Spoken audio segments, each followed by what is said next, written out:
अस्सलामु अलैकुम वरहमतुल्लाहि वबरकातुहू। आजकल ज़िला शामली के आयुष मलिक के इस्लाम कबूल करने का वाक़या सोशल मीडिया, इलेक्ट्रॉनिक मीडिया और प्रिंट मीडिया की ज़ीनत बना हुआ है।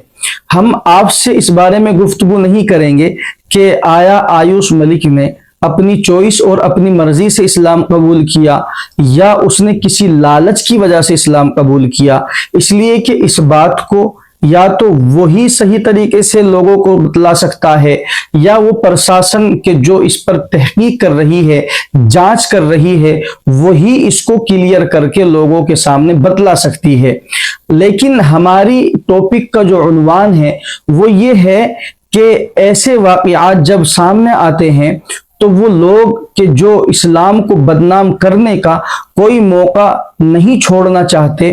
वो इस मौके पर ये प्रोपेगेंडा कर रहे हैं कि इस्लाम फैला ही इसी तरीके से है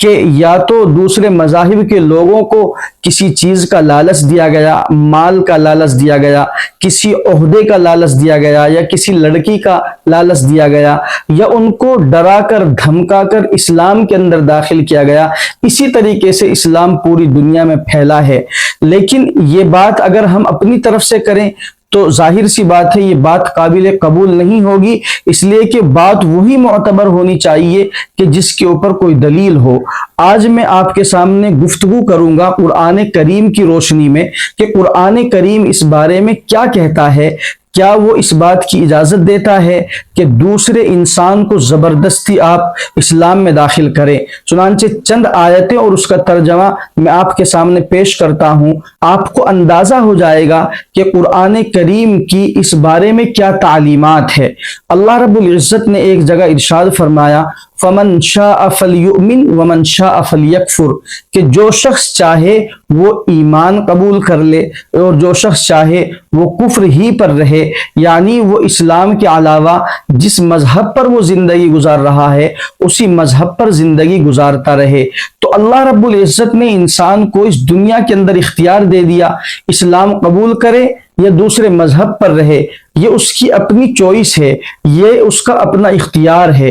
एक आयत में अल्लाह रब्बुल इज्जत ने इरशाद फरमाया, ला इकराह फिद्दीन, के दीन के कबूल करवाने में किसी किस्म की कोई जबरदस्ती नहीं है। इस आयत की तफसीर में हजरत मुफ्ती मोहम्मद शफी साहब रहिमहुल्लाह, उन्होंने मारिफुल कुरान में एक वाक़या लिखा है कि एक दफा हजरत उमर फारूक रजी अल्लाह ताला अन्हु की मुलाकात एक ईसाई बूढ़ी औरत से हुई, तो उन्होंने उस बूढ़ी औरत को इस्लाम कबूल करने की दावत दी। तो उस औरत ने कहा, इन्नी अजूजुन कबीरा, कि मैं तो बिल्कुल बुढ़िया हो चुकी हूं, वल मौतु इलैया करीब, और मौत मेरे बहुत करीब है, यानी मैं इस्लाम कबूल करना नहीं चाहती। तो हजरत उमर इब्न खत्ताब रजी अल्लाह ताला अन्हु, जो हुक्मरान थे, जिनके हाथ में पावर थी, ताकत थी, पूरी फौज थी और मुल्क के वसाइल थे, उन्होंने उस बूढ़ी औरत पर जबरदस्ती नहीं की बल्कि यही आयत तिलावत की, ला इकराह फिद्दीन,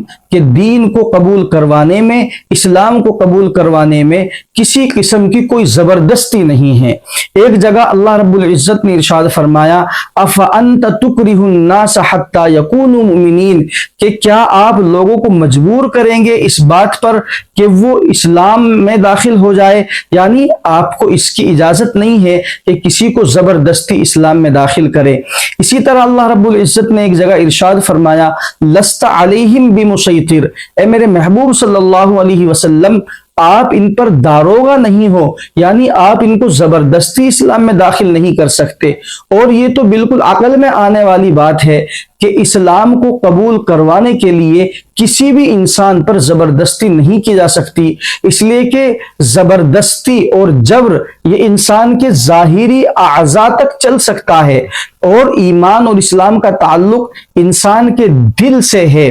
जब तक इंसान अपने दिल से इस्लाम कबूल ना करे, ईमान न लाए, वो मुमिन हो ही नहीं सकता, वो मुसलमान हो ही नहीं सकता। और किसी भी इंसान के दिल पर दूसरे इंसान का कंट्रोल नहीं है। जाहिर में एक इंसान से जबरदस्ती कुछ भी बुलवाया जा सकता है, कुछ भी अल्फाज निकलवाए जा सकते हैं, जब तक वो दिल से कबूल ना करे اس کا اسلام معتبر نہیں ہو سکتا اور دل پر کسی بھی انسان کا کنٹرول نہیں ہے، اس لیے کسی کو زبردستی اسلام میں داخل نہیں کروایا جا سکتا۔ رہا آیوش ملک کا معاملہ، تو یہ معاملہ تو پرشاسن کی نگرانی میں پینڈنگ پڑا ہوا ہے اور وہ اس پر تحقیق کر رہے ہیں۔ جو وہ فیصلہ کریں گے ظاہر سی بات ہے سبھی کو ان کا فیصلہ منظور ہوگا اور قابل قبول ہوگا۔ السلام علیکم ورحمۃ اللہ وبرکاتہ۔